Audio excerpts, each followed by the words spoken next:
আরে এটা কি? আরে তিনটে সওয়ালের জবাব দাও আর 1 কোটি টাকা জিতে না আবার আমি হব করোড়পতি। তাড়াতাড়ি যাই এর মধ্যে। আরে ওয়েলকাম আমার জগতে। তুমি যদি তিনটে প্রশ্নের উত্তর দিতে পারো তাহলে তোমাকে করোড়পতি বানানো হবে। আরে ঠিক আছে, প্রশ্ন ধরো। প্রথম প্রশ্ন বলো মেয়েদের দিমাগ কোথায় থাকে? আরে এটা প্রশ্ন হলো হাঁটুর নিচে। আরে একদম ঠিক উত্তর দিয়েছো। আরে হ্যাঁ। আরে এত মজা করার কিছু নেই। 2 নম্বর প্রশ্ন বলো। আরে হ্যাঁ জিজ্ঞেস করো। বলো মানুষের মাংসপেশি কটা আছে? কারণ হাড় তো সবাই জানে। আরে রাজা কিবা জানবে একটা বলে দি জাতা মাতা। আরে 650টা।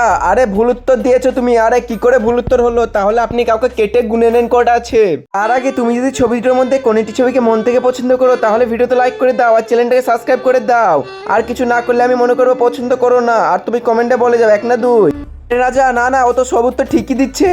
আরে তাই তো, এবার লাস্ট উত্তর বল। আর উত্তরটা দে দেখি। আরে হ্যাঁ জিজ্ঞেস করো। আরে কোন ফল না ধুয়েই খাওয়া যায়? এটার উত্তর আবার কি হবে? আরে কলা উত্তর। আরে একবারে ভুল উত্তর। কি করে? আরে কলা তো ধুয়ে খাওয়া যায় কিন্তু মেহনতের ফল কোনোদিন ধুয়ে খাওয়া যায় না।